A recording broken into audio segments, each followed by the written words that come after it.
The quiet of space was so loud it hurt.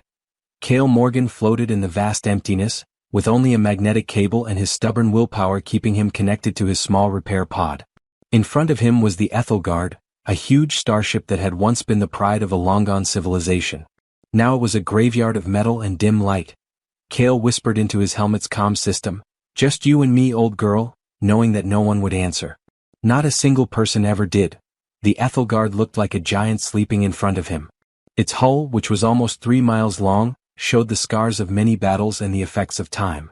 Some parts of its outer plating had come off, showing the skeleton underneath. Even though the ship was dying, it still had a beauty that was otherworldly. The way it was built went against the rules of traditional engineering. There were curves where there should have been angles, and surfaces that looked like they were still full of energy even after hundreds of years of darkness. Cale had been looking for the Ethelgard for 7 years. Everyone else had stopped trying. The Galactic Salvage Guild said it was a myth. His old crew called him obsessed and then left him behind when he wouldn't stop looking. Sarah, his ex-wife, was the last to leave, and she took their daughter Emma with her. "You love that ghost ship more than you love us," she said. She might have been right. Cale, on the other hand, knew that the Ethelgard was real. 40 years ago, his grandfather was on the first expedition that found its energy signature before it disappeared into the void expanse. The old man had given Cale a data crystal on his deathbed. "Find her," he had said in a low voice. "She is waiting for someone who gets it." Finally, Cale had found her. And she was going to die. That he turned on his propulsion pack and floated toward the big entry port on the right side. The doors, which were each 50 feet tall, were partially open, like the mouth of a sleeping animal. As he got closer, his scanner made a soft ping. Readings of power. Faint, not very noticeable, but there. Cale breathed, "You're still alive," and felt a surge of hope. "Okay. Let's find out what we've got." That he squeezed through the space between the doors, and his helmet light lit up the dark. The entry bay was huge, made for ships much bigger than his small pod. There were pieces of metal, crystallized fluids, and things he couldn't identify floating all over the place. The walls had complex patterns that looked like they were made of living things, as if the ship had been grown instead of built. Cale followed the faint power signature deeper into the ship. His scanner guided him through hallways that seemed to bend in ways that were impossible. He had to turn around twice when passages just ended in solid walls. Even though his scanner said there should be a way through, he mumbled, "Advanced camouflage systems," as he ran his gloved hand along a wall. The surface was smooth and cold, but sometimes it felt a little warm. Or something else. "What are you trying to hide?" After 2 hours of navigating, he got to what his scanner said was the main power core. The room was huge, like a cathedral, and the core was floating in the middle, held up by weak energy fields. The core was a sphere made up of interlocking crystals, each one glowing with dying blue-white light. Cale's heart sank. He thought it would be bad, but this was worse. The technology was completely new. It was nothing like human fusion cores or even the Centauri or Draknari's advanced reactors. He didn't have a manual, any diagrams, or anything else to help him. He asked himself, "Why am I the only one willing to try?" Even though he already knew the answer. Because everyone else had something to lose. He had already lost everything in pursuit of this dream. He opened his helmet to see how the air was. Not fresh, but you can breathe it. The ship had kept basic life support going, which was another miracle given how bad it was. He took a deep breath and started taking his gear out of the box. His toolkit was strange because it was made up of parts he had found on a dozen different worlds.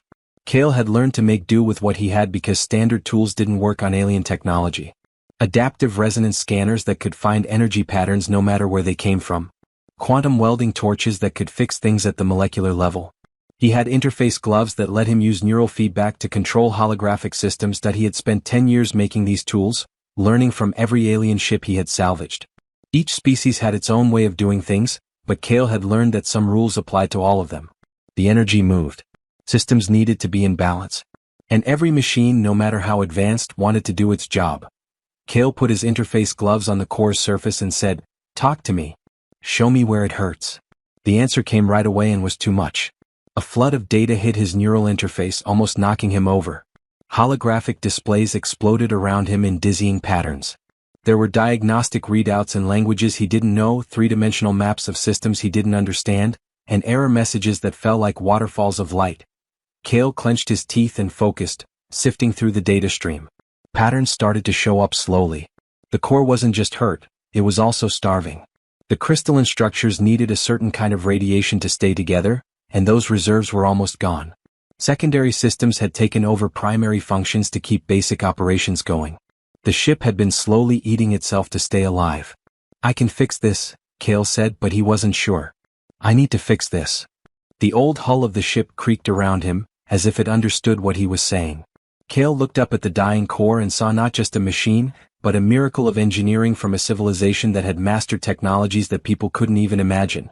And he was the only person in the whole galaxy who was crazy enough to try to save it. Cale worked through what would have been night if space had such ideas. Time lost all meaning, and the only things that changed were the slow progress of repairs and the slow loss of his supply packs. He began with the basics, like stopping the power core from getting worse. He used his portable fabricator to make radiation pellets that matched the crystal's spectral signature. It was hard work. The crystals would break if they got too much radiation. They would keep dying slowly if they didn't get enough. Come on, Cale said under his breath as he watched holographic readouts and put the first pellet into the core's feed system. Nothing happened for a scary moment. Then one by one the crystal structures started to glow more brightly. Not much, hardly anything, but it was better. Cale smiled a little bit. "That's all. Drink up." But the first step was to stabilize the core. The ship's energy distribution system was a total failure. When emergency protocols took over, conduits had corroded, regulators had failed, and whole sections had gone dark. Cale had to follow every wire, check every connection, and rebuild the paths that let energy flow through the ship's systems. The work was hard. Cale crawled through access tunnels that were barely wide enough for his body, with his toolkit attached to his suit by magnets. He squeezed into junction boxes where sharp metal edges could have ripped his gear. He worked on connections while hanging over empty shafts that dropped into darkness. His safety line was the only thing that kept him from falling to his death. His custom tools were very important. The adaptive scanner found energy flows that regular equipment couldn't see, letting him know which conduits were still working and which ones were just dead weight. The quantum torch fixed things at the molecular level, connecting things that regular welding couldn't. The interface gloves let him talk to systems that didn't have physical controls, only holographic interfaces that spoke alien languages. He was tired by the third day. Cale's vision got blurry while he was working on a power regulator that was being very stubborn. His hands slipped because they had been cramped from moving them so carefully for hours. The quantum torch turned on at the wrong angle and cut through a support beam instead of the connection it was supposed to. The beam broke with a loud screech of metal. A part of the hallway fell down, and Cale barely rolled to the side as debris fell where he had been standing. His heart raced as he looked at the damage. "Stupid," he said, shaking. "Careless, stupid mistake." After that, he made himself rest by only eating one of his meal packs and drinking water from his suit that he had already used. The food wasn't very good and the water tasted like metal, but it was fuel. His body needed it, even though his mind wanted to keep going. Cale looked at his hands while he ate. They were shaking, with small tremors that hadn't been there a week before. His helmet visor showed dark circles under his eyes and a thin face. He was pushing himself too hard and getting tired? But what other option did he have? The Ethelgard was about to die. The ship's systems got worse every hour he rested. And he was the only one here. The only person who could help her. Cale thought about Emma. She would be 9 years old now. Did she remember him? Or did Sarah tell her that her dad was gone, looking for dreams in the dark? That thought hurt him so much that it almost made him lose control, but Cale pushed it down. He couldn't afford to feel. Not right now. He went back to work with a new sense of purpose. Days ran together. Work, a short nap in his pod, and more work. His supplies ran out. He was always in pain. But the Ethelgard was answering. More systems started up. The lights got brighter. The ship's hum got louder, like a giant waking up from a nap. Cale saw something strange on the 8th day while he was fixing a data junction deep in the ship's lower decks. His scanner picked up an energy signature that didn't match any of the systems he knew about. It was coming from below, far below the levels of engineering he had been working in. Cale frowned as he looked over his readings. Based on the partial schematics he had figured out from the ship's computer, there was nothing below the engineering decks. Just the solid metal and support frames that make up the structural keel. No systems. No energy. Nothing, but his scanner said something else. The signature had a steady, almost organic pulse. And it was getting stronger. "What are you?" Cale asked out loud as he looked at the screen of his scanner. He put the strange thing away to look into later and went back to what he was doing right away. But for the next few days, the signature kept showing up in his readings and getting stronger. It was like his fixes were giving something to the ship's systems that weren't needed. "Something is hidden." The 12th day was a disaster. Kale was sending power through a conduit that had just been fixed when feedback flooded the network. The ship's alarms went off. Holographic displays flashed red warnings. The whole power grid was on the verge of a huge failure. No, no, no. Kale's hands moved quickly over the holographic controls, and his neural interface processed data faster than he could think. He cut off damaged parts, redirected power, and sent extra energy to emergency capacitors.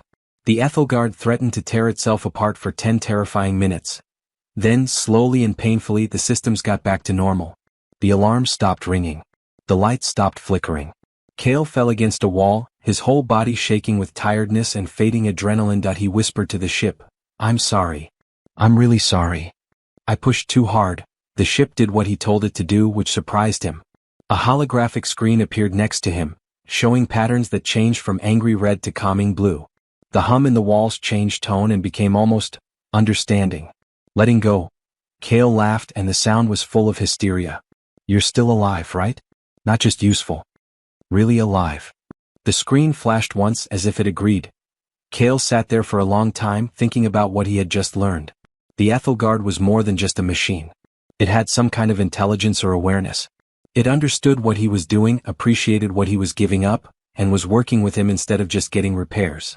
"Okay," he finally said, standing up. "Okay. If you're alive and you understand me, then help me understand you. Show me what you need." The holographic displays moved around, making the patterns they made clearer. The ship was telling him what systems needed his immediate attention and which ones could wait. It was teaching him how to build things, making up for what he didn't know with patient lessons. The repairs went faster when the ship and the people worked together. Kale learned to trust the Ethelgard's advice, and the ship learned to expect what he would do. They found a rhythm and a way of communicating that went beyond language or programming. Kale finally got the ship's main computer network back up and running 2 weeks after he got there. Holographic displays in the core chamber lit up, showing the Ethelgard's full operational status for the first time in maybe thousands of years. The ship was still broken and not working at all. But it was still alive. Really alive. Systems that had been dark for hundreds of years now shone with new life.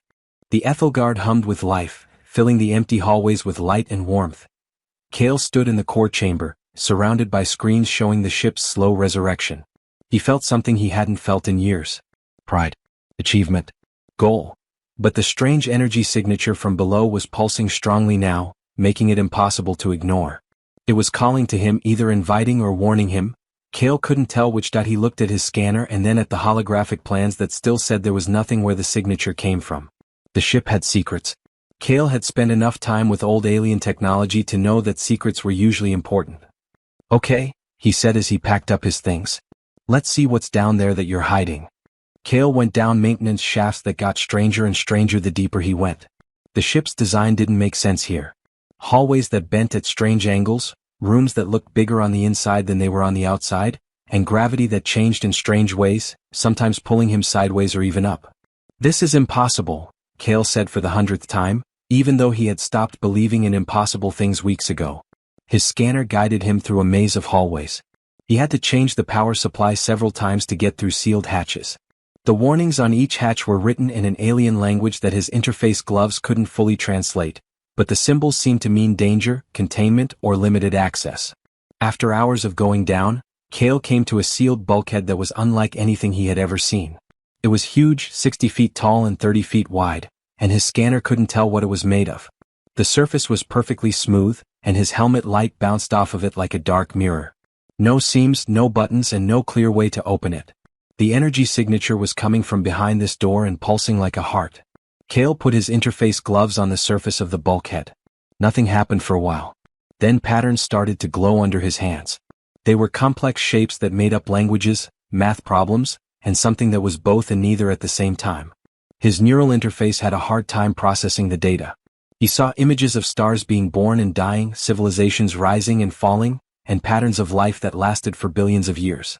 He saw thousands of ships like the Ethelgard moving between galaxies. He saw beings made of pure energy building structures that were impossible. After that, the vision stopped. There were 3 pulses in the patterns on the bulkhead. The huge door started to open with a sound like thunder far away. The gap got bigger and warm amber light came through. It wasn't harsh white or cold blue. It was like sunlight coming through honey.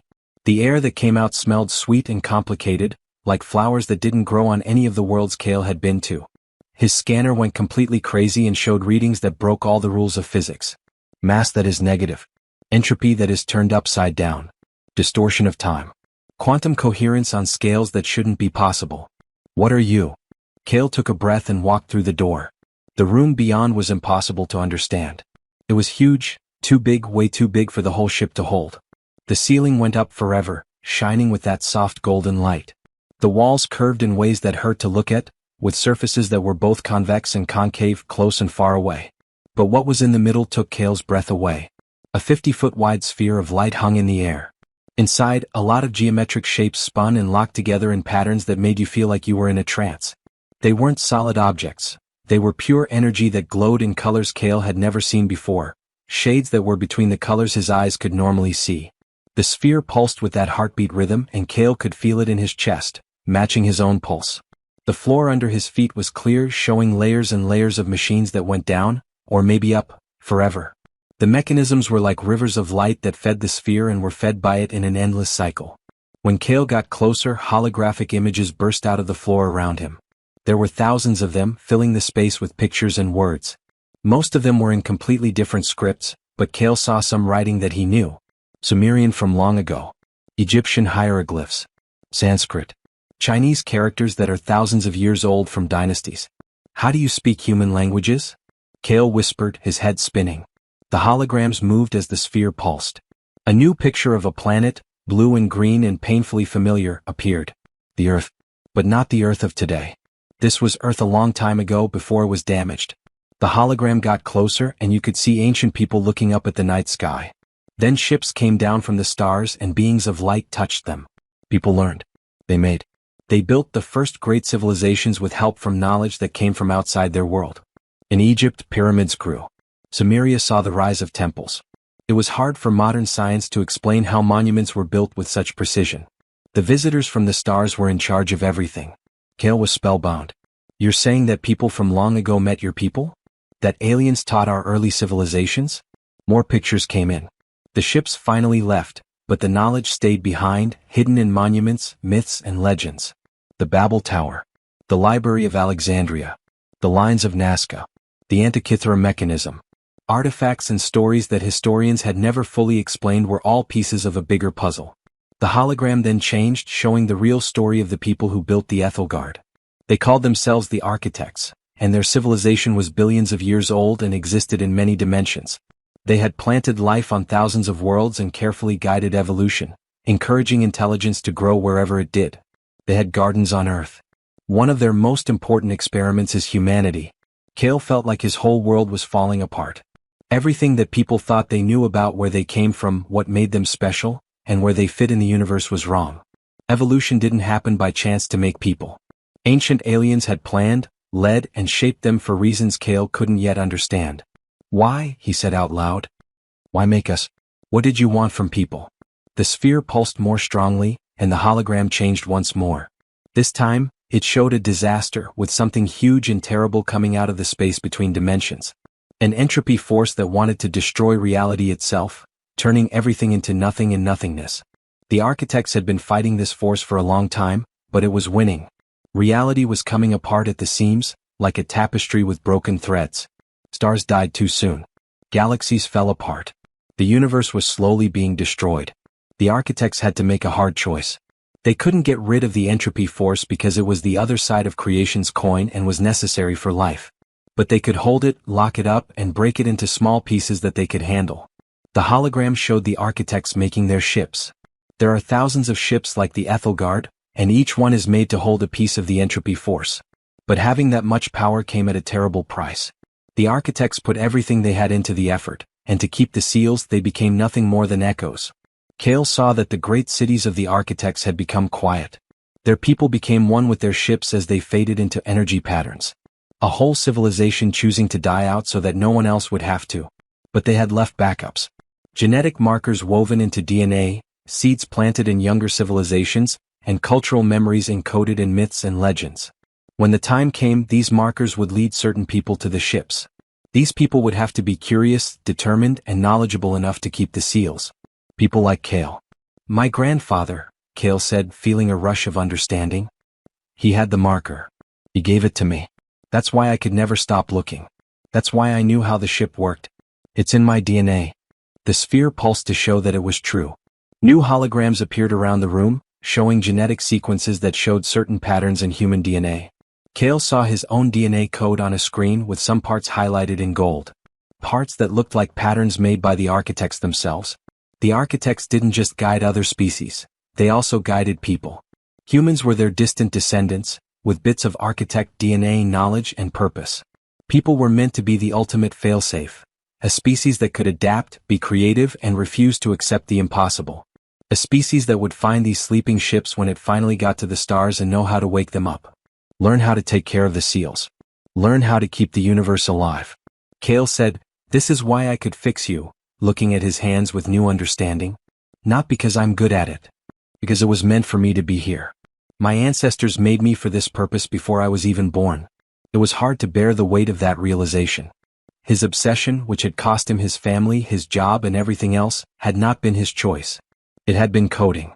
Aliens wrote genetic compulsion into his DNA billions of years ago because they needed servants to keep their prisons running.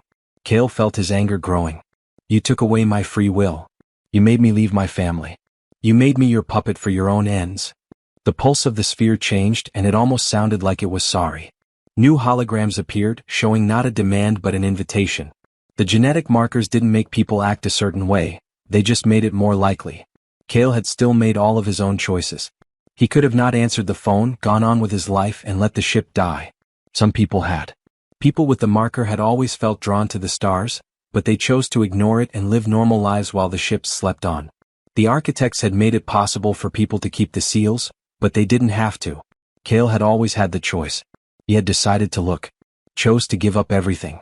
He chose to come here. The marker had just made it possible for him to do well once he had made up his mind. Kale's anger went away and was replaced by something more complicated. Glad that he had free will after all. Sadness for what he had given up. He was proud of what he had done. And a strong sense of purpose, finally understanding why his life had gone the way it had. He walked up to the sphere and reached out. The surface was warm and full of energy. He could feel the vastness of what it held through some connection he couldn't explain. Not evil but completely different. The entropy force didn't choose to be evil. It simply existed against creation, unmaking as easily as others made. And the Ethelgard had been holding on to this piece for thousands of years, keeping it from tearing reality apart. Kale said softly, "I understand. I get what you want from me." The sphere pulsed in response, and Kale's mind was flooded with new information. Not forcing itself on him but offered, he could take it if he wanted to. Knowing how to keep the ship in good shape, make the seal stronger and talk to other ships across the void. How to use the marker to find other people and lead them to ships that needed them to sleep. The Ethelgard didn't just need a mechanic. It needed someone to watch over it. A permanent caretaker who would spend not years but centuries keeping the seal in place so that the entropy fragment couldn't get out. And Kale, who had already given up everything to find this ship, was being offered the job.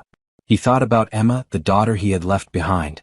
He would never see her grow up if he agreed to this. Don't ever hold her again. He never said why he left. The bond with the ship would make him live much longer, but it would also keep him here, watching everyone he knew get older and die while he stayed young. "Can I go back?" he asked, even though he thought he knew the answer. "Will I ever be able to go back to Earth?" The hologram showed what was real. He could leave and seal the chamber and the ship would keep working but not as well. But if it wasn't kept up, the seal would slowly get weaker. It would fail in a few decades, maybe a century. And the entropy that was released would destroy whole parts of space. His freedom was worth millions of lives. Against ever seeing Emma again. A choice. But even though he was about to give up, Kale felt the ship respond, not with words but with pure emotion. Thanks. Kindness. Getting it. The Ethelgard knew what it wanted. The echoes of the architects inside it felt his pain and honored his sacrifice. And Kale started to feel something else. Go. His whole life had been made up of pieces and confusion, all because of an obsession he couldn't explain. Now everything was clear. The pieces fit together. He knew why machines spoke to him more clearly than people, why the stars had always called, and why he had never quite fit in anywhere. "Okay," he finally said, making up his mind. "Okay. I'll do it. I'll take care of you." The sphere pulsed with light and Kale could feel the bond forming. It was like energy was flowing through him, changing parts of his biology at the cellular level. It didn't hurt, in fact it felt good. He felt more alive, stronger, and clearer than ever before. The tiredness went away. His hands stopped shaking.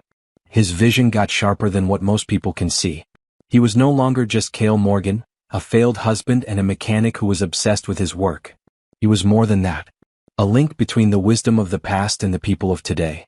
A keeper of secrets that go back before civilization. "Show me everything," he said to the ship, the sphere, and the echoes of the architects. "I need to know everything if I'm going to do this." And the Ethelgard, thankful and happy, started to teach him. It took 3 days for the knowledge transfer to happen, but Cale felt like it happened all at once. The Ethelgard opened up all of its archives, filling his enhanced mind with information that would have killed him before the bonding. Cale learned languages that didn't have a voice, just math that was better at describing reality than words. He learned physics that said causality was flexible, time was easy to get around, and dimensions were more like suggestions than rules. He knew engineering principles that made technology for people look like toys for kids. He also learned the real story of the galaxy. The architects weren't the first advanced civilization. They were probably the 100th in a never-ending cycle. The universe was much older than scientists thought. Cosmic events that happened from time to time reset local space-time measurements, hiding its true age. Every cycle, civilizations grew, gained knowledge and power, and then fell, transcended, or just disappeared. These cycles were driven by the entropy force. Every few billion years, it would surge, wiping out huge parts of reality and making room for new things to be made. This was normal and even needed for the universe to keep going and not get stuck. But things were different now. The entropy surges were happening more often and with more force. Instead of controlled renewal, the universe was going through uncontrolled destruction that wouldn't stop after one cycle. It would destroy everything forever, leaving nothing but a void. The architects had found out this truth and spent a long time working on their answer. They couldn't stop the entropy force, but they could break it up and contain it, turning an unstoppable flood into streams that were easier to handle. The ships were part of a huge network that safely channeled chaos and kept the universe in balance.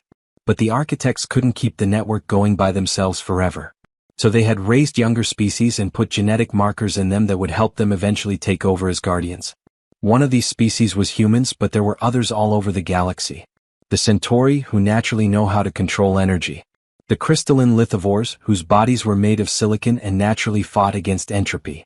The Valari, whose hive minds worked with information on quantum scales. There are dozens of species, each with its own set of benefits that work well with the others. The plan of the architects had been beautiful. As these young species grew up and reached the stars, they would find each other. Their DNA would make them naturally inclined to work together. As a single galactic community, they would find the sleeping ships, turn them on, and keep the entropy network going. Except that the plan had gone horribly wrong. The species that had been raised had really made it to the stars and found each other. But instead of working together, they fought. There were fights over land. Trade wars turned into real wars. There were attempts at genocide. Cultural pride, fear, and greed got in the way of the genetic drive to work together. People had been especially hard to deal with. The same stubborn creativity that helped people solve problems also made them territorial and suspicious. People got to space pretty late, and when they did, they found a galaxy that had already been divided up by older species. Instead of looking for deeper mysteries, they focused on colonization and getting resources. Only a few people with strong marker expression, like Cale, felt drawn to the sleeping ships. And even their own societies often called them obsessive or delusional. Cale learned more and more about this history as he read it. His grandfather's quest hadn't been crazy, it had been the marker showing itself.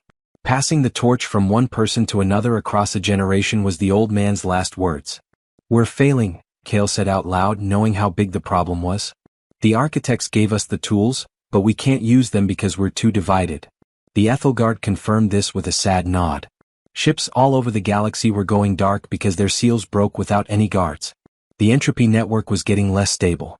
Chaos breaches were happening more and more often. These were localized failures where the laws of physics just stopped working, destroying everything nearby. If things keep going the way they are, in a few hundred years, enough seals will break that the entropy force will start to come back together. It wouldn't be a controlled surge when that happened. It would be the end of everything, the end of all existence. "Then we tell the civilizations to be careful," Cale said. "Make them work together.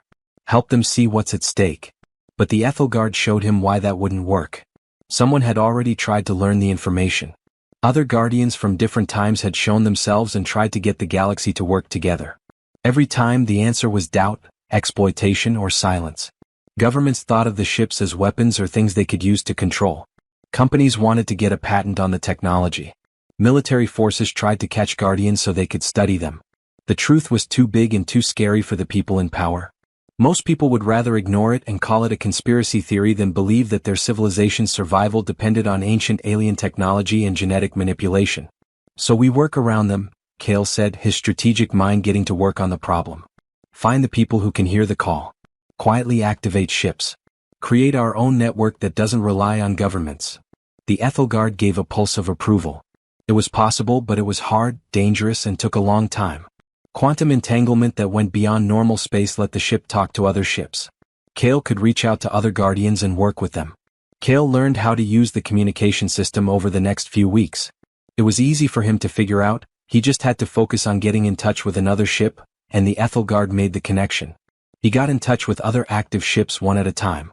There were 17 other working ones spread out across the galaxy. Each had a Guardian who had their own story of obsession and sacrifice. Lyra Chin, a human navigator, was stuck next to a sleeping ship when her own ship mysteriously broke down near an unexplored nebula. She had spent 5 years bringing it back to life, and they had been together for 30 years, even though she looked like she was only 30. Vorthek was a Centauri energy theorist whose research into strange matter had somehow taken him to a deserted area of deep space. When he didn't come back, his university said he was dead. He had let them think it. Crystalline Song was a lithivore geologist who had felt a resonance in an asteroid field that no one else could. The singing had led them to a ship that was hidden in the biggest asteroid and looked like a natural formation. Marcus Webb, a human salvage operator, had found his ship the same way Kale had, through family ties and sheer willpower. For 40 years he had been a Guardian, watching his kids grow up while he stayed young. Each Guardian had answered the call, accepted the bond, and promised to be a Guardian forever. They had all given up everything they knew for a reason that went beyond their own wants. They made a council out of all of them. The first meeting was awkward because there were 18 people from different species trying to work together without any clear authority or structure. They were communicating through quantum-linked holographic projections. "We need to find more ships before they fail," Lyra said, her image flickering a little across the wide space. "I found 3 in my area that are getting worse quickly." "Finding them isn't enough," Vorthek said, his Centauri face sharp and angular. "We need qualified Guardians. People who can express their markers strongly enough to make a bond. Just pointing random people at the ships won't work." "Then we find candidates and help them," Marcus said. His face, which looked old and worn, showed the strain of keeping watch for decades. "Look for people who show marker behaviors like obsessively researching ancient mysteries, compulsively stargazing, or having family histories of similar behavior." "That's manipulation," Crystalline Song said, their crystalline body refracting light in worried patterns. "We'd be in charge of other people's lives the same way the architects were in charge of ours." "Yes," Kale said quietly. "We would be. And I hate it. But what else can we do? Let the universe die because we value free will?" The question hung heavily in the space between them and Quantum. The architects had to make the same moral choice: survive by controlling others or be free and die. Vorthek said, finally accessing his ship's archives. The architects had the same problem. They chose survival over manipulation. They encoded the markers and bred us like livestock for their own ends, because extinction was worse than manipulation. Lyra said with a bitter tone, "And now we become them. We control the next generation to keep what we couldn't stop." "No," Marcus said to correct. The architects gave an invitation, not a command. Kale could have ignored his grandfather's crystal, and I could have ignored the salvage coordinates. The marker gives us options and makes us want to do things, but it doesn't make us do them. It was a small comfort, but it was something. They weren't making anyone do it. They were just making it easier for those who wanted to do it to find it. The council came up with a plan. Each Guardian would keep an eye on their area for people who were showing marker expression. They would gently lead these people to useful information like research papers on plants, funding expeditions, and chances to learn new things. When someone was close to finding a ship, the closest Guardian would watch and be ready to help if the bonding process became dangerous. It was hard work that required a lot of care. If you pushed too hard, people would fight back or break. They missed the call completely because it was too subtle. The Guardians got very good at manipulating people, even though the job made most of them very uncomfortable. Kale spent months looking for possible candidates in human space. He gave out anonymous research grants, paid for archaeological digs at certain locations, and wrote papers about energy signatures that looked like Guardian ships. He watched from a distance as people followed the trail of breadcrumbs he had left. Some people didn't pay any attention to the hints at all. Some looked into it for a short time before moving on to other things. But a few, very few, couldn't let go. They had the same obsessive drive that Cale remembered from his own past. These were the ones that showed strong marker expression. These were the people who would protect the future. The network grew slowly and painfully. 20 ships are in use. 25. 30. Every new Guardian made a seal stronger, held back more chaos, and bought the galaxy more time. But it wasn't enough. The rate of activation couldn't keep up with the rate of decay. For every ship that came online, 2 more showed signs of serious damage. The math was hard. At the current rate, they would only have about 200 active ships in 100 years. They needed a lot. Then Cale found something in the Ethelgard's oldest records. The architects made a backup plan, but they never used it. Specifications for a new kind of ship, not a Guardian prison but a beacon. The beacon would boost the marker signal and send it out to all star systems. People with even weak marker expression would feel the call, which would make it much more likely that they would find the ship. It might speed up the activation process by a lot. But to build it, many Guardian ships would have to work together and get resources from the civilizations they had been avoiding. At least in part, it would mean showing themselves. The risk was very high. "We have to try," Cale said at a council meeting, where his holographic image was shown at 17 other places at the same time. "We're going to fail at this rate. The beacon could change that. Or it could show us," Vorthek said in response. "My government would turn this into a military operation in a heartbeat. Yours would turn it into a business. We'd lose all control." Lyra suggested, "Then we talk to different people. Research institutions. Scientists who work alone. People who care more about the truth than power." The argument went on for weeks. Some Guardians thought the risk was too high. Some people thought that doing nothing would lead to failure no matter what. In the end, they all agreed. They would try to build a beacon, but they would do it slowly and carefully, keeping it a secret for as long as possible. Cale was in charge of the people. He wrote theoretical research papers on strange matter and dimensional engineering using the knowledge of architects. He published them under fake names. He found scientists whose work looked promising and gave them money without telling them who he was. He spread ideas throughout the scientific community, making them seem like natural discoveries instead of things that were revealed. It took 3 years, but a group of people slowly came together. Human physicists, Centauri theorists, lithivore crystallographers, and Valari computational specialists all worked together on what they thought was purely theoretical research into strange energy systems. They didn't know they were making an architect's design. They had no idea that Guardians existed. They just followed their curiosity, not knowing that they were doing what their ancestors had been meant to do. Cale watched from the shadows, stepping in when he needed to but mostly letting the researchers' own enhanced intuition guide them to answers. It was interesting to see how genetic programming worked. Human scientists were coming up with the same mathematical frameworks that the architects had used billions of years ago, as if the knowledge had been sleeping in their DNA all along. Cale tried to reconnect with his past life during this time. He set up a safe way for Sarah and Emma to talk to each other using his Guardian access to interstellar networks. The first call was horrible. Emma was 15 and looked like Sarah but had strange eyes. She could hardly remember him. "Why are you calling now?" Emma asked, her voice cold and angry. "Mom said you were dead. You've been gone for 10 years. "I told you I didn't know where he was," Sarah said, her face tired from being a single parent for so long. "Not that he was dead." "What's the difference?" Emma asked back. Cale's heart broke. I had to go. I had things to do, important things, and I couldn't explain why." "Because you're obsessed," Emma said. "Mom told me you liked the ghost ship more than us." "That's not..." Cale stopped because it was partly true. He had picked the Ethelgard over the others. Not because he loved the ship more, but because his choice would affect billions of lives. How could he tell her that when she was only 15 and wanted her dad back? He said softly, "I never stopped loving you. Not for 1 second. But what I'm doing is important, Em. I can't tell you how or make you understand. I'm protecting millions of people, including you." "That's what every father who isn't there says," Emma said and hung up.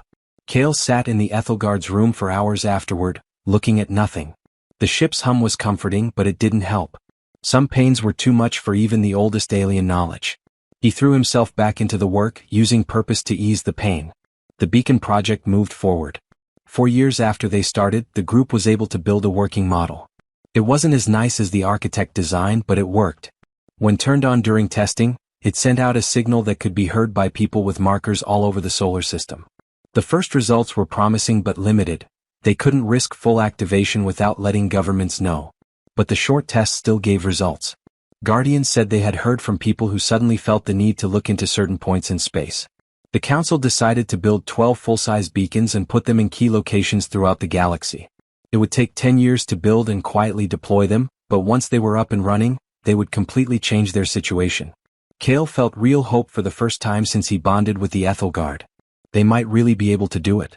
They might be able to save the universe. After that, the eternal flame went out and everything changed. The connection broke like a limb being ripped off.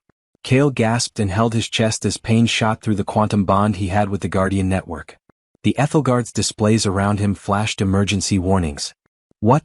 he said before the second wave hit. Kale could feel the eternal flame dying through the network. The ship was near the center of the galaxy, where one of the most concentrated pieces of entropy was located. Cluster 17, a Valari hive mind that was in charge of it, sent one last desperate message before it was silenced. "Seal failure. Can't hold back. Breaking fragments. I'm sorry." After that, nothing. The link stopped working. And in the place where the eternal flame had been, there was a lot of chaos. Kale quickly turned on the Ethelgard's long-range sensors and pointed them at the center of the galaxy. What he saw made his heart race. The breach was different from other small seal failures. This was terrible, a huge release of concentrated disorder that was actively destroying reality. Planets nearby just stopped existing. They didn't explode, they were unmade as if they had never been. Stars blinked out and died. Space itself fell apart, leaving a growing hole that swallowed everything it touched. "Council, we need to meet right away." Kale sent a message over the network. 17 holographic projections appeared around him in just a few minutes, each Guardian responding from their own ship. Their faces showed the same fear as his. "How big?" Marcus asked right away and pulled up sensor data. 3 light-years wide and getting bigger, Lyra said, her voice tight. "It'll get to the closest inhabited system in 6 months at this rate." "We have to seal it," said Crystalline Song, whose facets showed signs of distress. "Bring all the ships you can find to the breach. Rebuild the containment." "That's not possible," Vortex said as data streamed across his screens. The eternal flame was set up in a way that would hold that piece. The seal was set to that exact entropy signature. "We can't just make up a new one." Another Guardian asked, "What do you suggest then? We watch it eat up the core of the galaxy? Wait for it to spread to our areas?" The argument broke out, with 18 voices talking over each other and panic and desperation taking over logical planning. Kale hardly paid attention. He was going through all of his architect knowledge, looking at the breach patterns and looking for answers. The entropy fragment wasn't aware of anything, but it did respond to some things. It was drawn to complicated things and highly ordered structures so it could break them apart. That's why it was moving toward inhabited space. The complicated systems of civilization were too much for it to resist. A thought became clear. Not safe. Maybe crazy. But it makes sense mathematically. Kale said quietly, "There's another way." The council stopped talking and waited.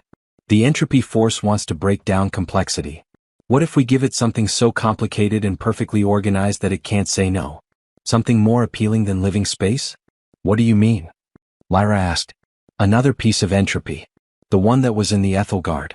The silence that followed was deep and scary. "Do you want to let go of your piece?" Vortex said it slowly. "Kale, that would make the breach twice as big. You'd make a disaster twice as bad." "Not if I control the interaction," Kale said, speaking more quickly now that the plan was coming together in his head. "Entropy fragments naturally want to come back together. We've been keeping them apart to fight that pull. But what if we let people reconnect in a controlled way? Use the beacon resonance technology to help with the merger? The pieces would hold each other and make a stable balance." He pulled up holographic equations that showed how the math worked. When 2 entropy fragments are balanced with resonance fields, they would spiral around each other like binary stars. Their destructive powers would be stuck in a never-ending cycle of interaction, with neither being able to escape. "It's beautiful," Crystalline Song said as she looked over the math. "But only in theory. The architects never tried anything like this. Because they thought in terms of separation and isolation," Kale said. "But what if that way of thinking was completely wrong? What if trying to break up and separate the entropy force is what is making the seals fail? Marcus leaned forward, his face weathered and deep in thought. You're suggesting a complete change in the way architects work. Containment through connection instead of separation. Yes. And if it works, we could use this method across the whole network.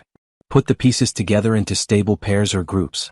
Make the system stable for all time. And what if it doesn't work? Lyra asked in a low voice. Kale said, then I'll make a breach that takes over this whole part of the galaxy. With the Ethel Guard. Me too. The council talked about it for hours. Some guardians thought the risk was too high. Some people said that not doing anything would lead to failure anyway since the breach was already huge and getting worse. In the end they all agreed.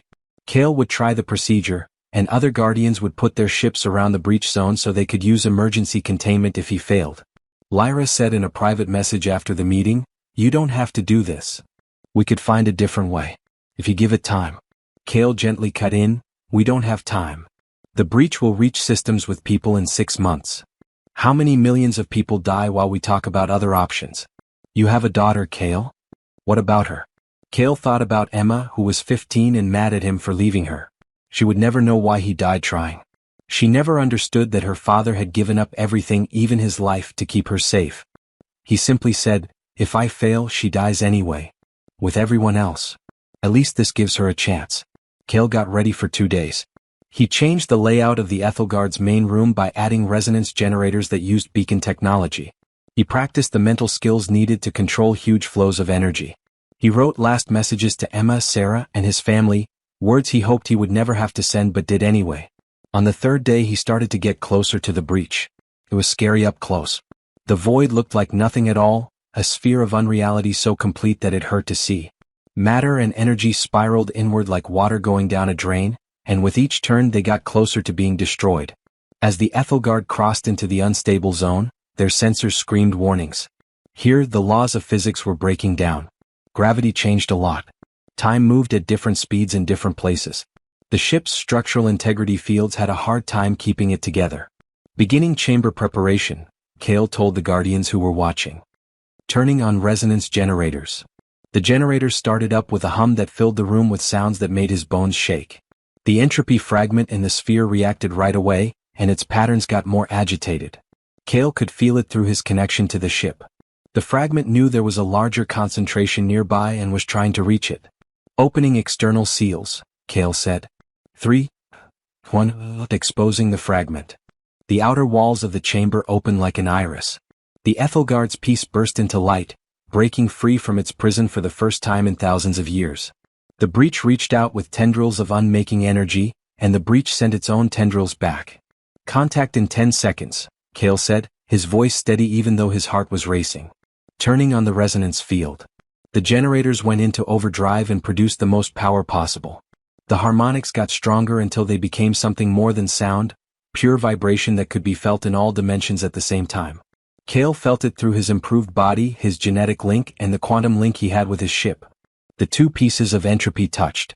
The universe screamed. Energy that couldn't be measured poured into the Ethelguard systems, Kale's body, and the resonance field, which was trying to hold it back. Kale touched infinity for a moment that felt like forever. He could see everything. Every possible timeline. Every point where a choice has to be made. Every outcome branching and rebranching into an infinite number of possibilities. He saw the architects at their best, making amazing things on a billion worlds. He watched as they slowly faded into chaos, choosing death over giving up their duty. He saw the truth about how people were made and how they had been genetically changed for a long time to make modern humans. He saw the future of humanity, thousands of possible paths, some leading to glory, others leading to death, and most somewhere in between. He could see his own life as a map. Every decision, every sacrifice, every painful moment with a purpose. He saw Emma as a little girl laughing in his arms. Saw Sarah walking away with tears in her eyes. He saw his grandfather put the data crystal in his hand, passing on a weight he had never understood. He saw his death in 1,000 different ways. Kale then took charge. He used all of the architect knowledge that was in his DNA, all of the skills he had learned, and all of the resources that the Ethelguard could give him to control the flow of energy. He changed the patterns of the resonance field, making it easier for the entropy to move. Not fighting its nature but guiding it and putting it into stable shapes. The pieces started to go around each other. At first they moved slowly, but then they sped up, making spirals that looked like a new kind of seal. Not separation but living together. The destructive energy of each fragment was balanced by the other, and they were locked in a never-ending dance. "It's working," Kale gasped, even though it hurt to channel so much power. His body was on fire and cells were dying faster than they could make new ones. "The seal is coming together.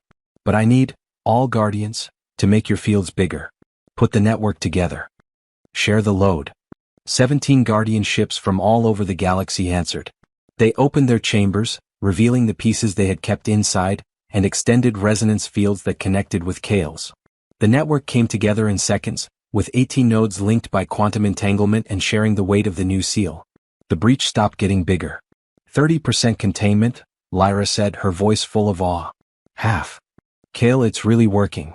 70%, Marcus said. 80. The entropy that got away is coming back together. Things and energy that had been destroyed started to come back into being. Kale watched through sensors as planets changed shape, stars reignited, and space itself came back together. He knew that the process broke every physical law he knew, but the architect technology made the impossible normal. 95%, said Crystalline Song. 98. Complete containment achieved, Vorthek said, his voice full of disbelief. "The breach is closed. The pieces are stable." "Kale, you really did it." Kale tried to answer, but he couldn't. His body was shutting down from the stress and his vision was getting worse. He had gone way past any safe limit, and only the Ethelgard's desperate help was keeping him alive. The ship slowly pulled him away from the energy flows, lowering the power so that his enhanced biology could start to make emergency repairs. But the damage was terrible. He'd burned out neural pathways, ruined organs, and aged decades in minutes. After a few minutes he was able to whisper, "I'm okay. Just need time." Time he got. Took 8 months to get better. Kale spent most of it in a healing field that the Ethelgard made, where his body slowly healed itself on a cellular level. The marker-enhanced genes worked extra hard to fix what had almost been destroyed. While he was getting better, the Council worked to put the new approach into action all over the galaxy. The success at the Galactic core showed that Kale's method worked. Connecting people instead of isolating them was more stable. They started making plans for how to rearrange the whole network. But they also sped up the deployment of the beacons. The breach showed them how dangerous their situation was. They really needed more Guardians, and subtle recruitment was taking too long. It took a year to set up and turn on all 12 beacons. When they all turned on at the same time, they made a resonance that spread across the galaxy and could be felt by everyone who had a marker. Thousands of people from different species said they suddenly felt an overwhelming need to go to certain places in space. It was no longer possible to keep the secret. Kale stood on the Ethelgard's observation deck, watching as sensor displays showed how the galaxy reacted when the beacon turned on. In human, Centauri, Lithivore, and Valari space, the response was huge and out of control. Reports of mass psychological phenomena poured into research institutions. Thousands of people, seemingly unrelated, all feeling the same strong urge to go to certain star coordinates. Governments wanted to know why. Religious groups said it was a call from God. Scientists rushed to find logical explanations. And the people with the markers started going to those coordinates, pushed by urges they couldn't explain or stop. Lyra said through the quantum link, her holographic image flickering next to Kale. "We can't hide anymore. These people will find sleeping ships in a few weeks. The Guardians will have to show themselves. Then we control the story," Marcus said, and Kale saw him on the other side. "We tell the truth before others can twist it." 4 days the Council talked about the best way to do things. Finally, they all agreed to coordinated disclosure, which meant that all of the major civilizations would make announcements at the same time, revealing the truth about the architects, the entropy network, and humanity's role in keeping the universe safe. Kale worked on his part of the disclosure for weeks. He gathered proof from the Ethelgard's archives, broke down complicated architect ideas into simple language, and practiced telling billions of years of history in a few minutes. The stakes were very high. If they couldn't get the civilizations to understand and work together, all of their hard work would be for nothing. The announcement was supposed to be heard at the same time in human, Centauri, Lithivore, and Valari space. 18 Guardians would show up as holograms, each talking to their own people.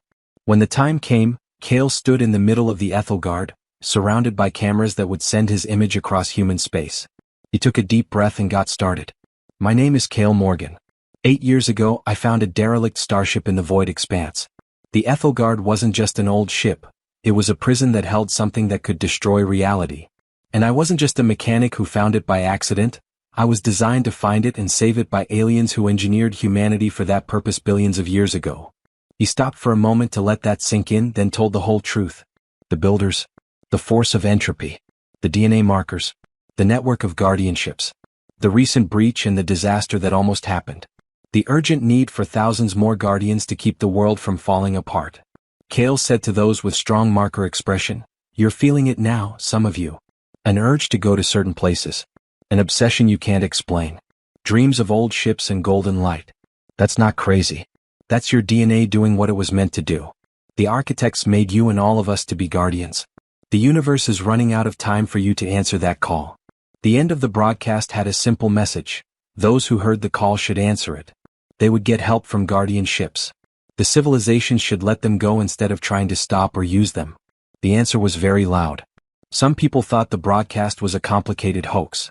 Others accepted it with religious zeal, calling the guardians angels or prophets. Governments started looking into it right away and asked to see the ships to confirm the information. There was a split in the scientific community, with some saying the evidence was strong and others saying it had to be made up. But the most important thing is that those with the marker answered. They could feel the truth in their bones and DNA.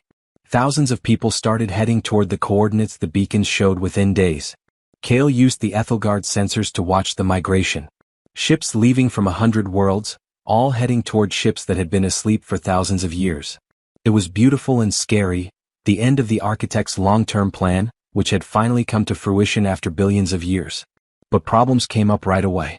Governments tried to limit travel because they were afraid of losing people. Companies tried to get the guardian ships back as salvage. Military troops set up around ships they found and demanded control. The Guardians answered by making second broadcasts, this time with more force. They showed off their Guardian skills with weapons that could destroy matter, shields that made attacks useless, and sensors that could pick up thoughts from light years away. The message was clear. Guardian ships were too powerful for the current civilization to control or threaten. Kale said in his next broadcast, "We're not your enemies. We're trying to save you, but we won't let you get in the way of that. Anyone who tries to steal or use Guardian technology as a weapon will be dealt with." It was mostly a bluff. The Guardians didn't want to hurt anyone. But the civilizations didn't know that, and just showing off their skills was enough to make most of them back down. The government of the United Earth asked for a formal meeting. The Centauri Council, the Lithivore Collective, and the Valari Overmind all asked for the same thing. The Guardians agreed, seeing a chance to work together even though it was risky.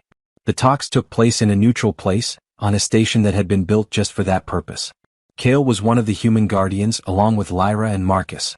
Vorthek was the voice of the Centauri Guardians. Crystalline Song stood for the Lithivore Guardians, and a new Guardian named Harmonic Unity spoke for the Valari, who had just formed a bond. Across from them were politicians, military leaders, scientists, and other people from the major civilizations who were all on edge and confused. The first person to speak was Ambassador Chin, who spoke for United Earth. "Your claims are incredible. You're asking us to believe that aliens from the past planned out human history and our very existence for a reason." Kale said in a calm voice, "I'm not asking you to believe. I'm being honest with you. It doesn't matter if you believe me or not. The entropy network is real, the guardian ships are real, and the genetic markers are real. If we don't activate enough ships soon, the universe will fall apart. That's not a theory or an opinion, it's a fact." "Then let us check," a counselor from Centauri said. "Let our scientists look at these ships, study the technology, and check your claims on their own." "No," Vorthek said without a doubt. "The architects made the ships so that only Guardians could study them. If someone tried to force their way in, both the ship and the examiner would be destroyed. The knowledge is passed down through genetic memory and the bonding process, not by outside analysis." "Convenient," the council member said with a hint of doubt. "It's a shield," Vorthek said. The architects saw this problem coming. Civilizations that would try to use the technology for their own ends instead of what it was meant for. So they made it impossible for anyone to do that. The talks went on for weeks. The civilizations wanted proof, power, and knowledge. The Guardians were only willing to work together on certain terms. They would help people who answered the call, provide resources for activating ships, and not interfere with Guardian operations. "You're asking us to change the way society works," Ambassador Chin said at one point. "To put this entropy network ahead of national interests, economic concerns, and military security. That's a big ask. Kale said, I'm asking you to understand that if the universe unmakes itself, there won't be any countries, economies, or security. You saw the breach at the galactic core, right? Your sensors showed whole star systems disappearing? Chin nodded, but not happily. Kale went on, that breach was pretty small and we barely stopped it. If we don't stabilize the network across the galaxy, the next breach will be bigger. And the one after that will be even bigger. Eventually, one will be too big to stop. Everything ends. Your politics, your worries, your civilizations, all meaningless when reality itself fails. It was hard to argue against the harsh truth. The civilizations slowly and unwillingly started to work together. Not out of kindness, but out of a need to survive. Instead of getting in the way of Guardian recruitment, they started helping it. They gave out resources to help get newly found ships up and running. They settled land disputes that were getting in the way of ship positioning. There was still some exploitation, military forces trying to steal technology, and corporations trying to make money, so it wasn't perfect cooperation. But the overall trend moved toward support. The Guardian network had grown a lot in the 2 years since the disclosure. 500 ships are in use. 800. 1,000. Every new Guardian made the seal stronger, held more pieces, and bought more time. The work was tiring but exciting. Kale became a leader in the Guardian community, bringing together people from different species and fields to work together. People listened to him because of what he had been through with the breach and the new way to contain it. Other Guardians looked to him for help. But being a leader also meant being responsible. Kale had to settle fights between Guardians, talk to governments, and make decisions that were impossible about how to use resources. Who got help to turn on their ship? What areas were most important? What level of compromise with civilizations is necessary to preserve collaboration? It was so heavy that it hurt. Kale missed the simple clarity of those first weeks alone with the Ethelgard on some days. It was just him and the ship working together with no politics or problems. After 12 hours of going around in circles about who had the right to position the ships, Kale got an unexpected message during one of the hardest negotiation sessions.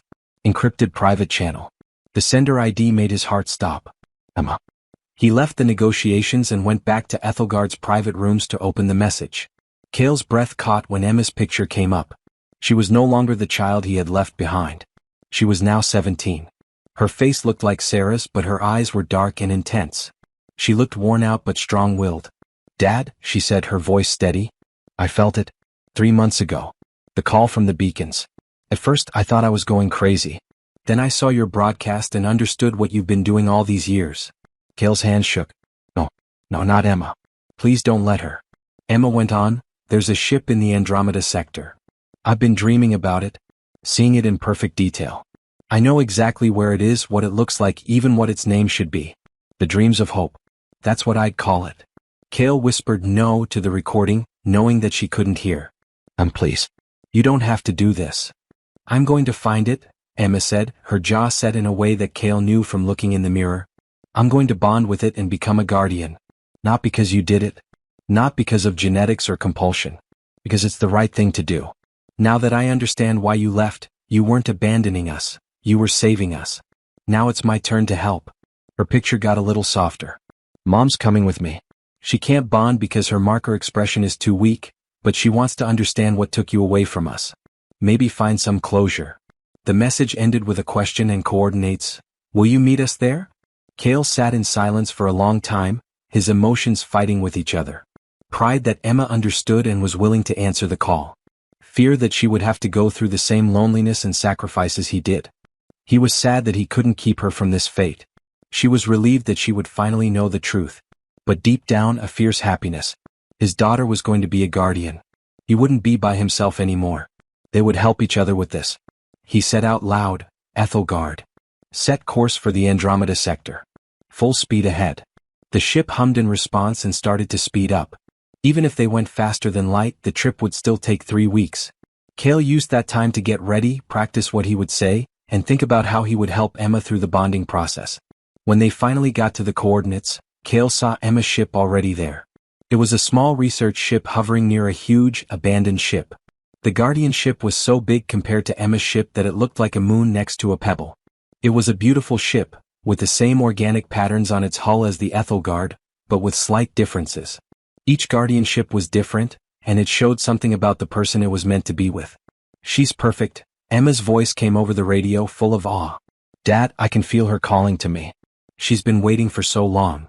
I know how you feel, Kale said, his voice full of emotion. Are you sure about this? Once you bond, there's no going back. Your life will be much longer, but you'll be stuck on the ship. You'll watch everyone you know grow old and die while you stay young. It's the loneliest thing in the world. I won't be alone, Emma said in a quiet voice. I'll have you and the other Guardians, and a reason to live that is more important than anything else. The Ethelgard and Sarah's ship were next to each other. Kale could see his ex-wife's face through the viewports. In the 8 years since he left, she'd gotten older, and worry and work had made her face look older. But her eyes still had that same fierce intelligence that had drawn him to her in the first place. Take care of her, Sarah said on a private channel. Please, Kale. She's all I have. She'll take care of herself, Kale said. And the universe. That's what Guardians do. I understand now. I'm sorry I didn't understand before. I'm sorry I fought against something you couldn't control. You had every right to fight. I left without saying why.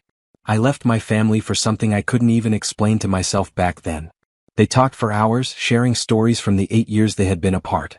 It hurt and helped at the same time. Kale felt something he hadn't felt in years by the end, peace with his choices. Getting help from someone who had been hurt by them. Kale watched through sensors as the old ship, which Emma had already named the Dreams of Hope, came to life when she finally stepped inside. Systems that had been dark for thousands of years started to glow. The ship opened up to Emma like a flower does to sunlight. It took 6 hours to bond. Kale kept an eye on things all the time, ready to step in if things got complicated. But Emma's marker expression was strong, and she was a perfect match for the Dreams of Hope.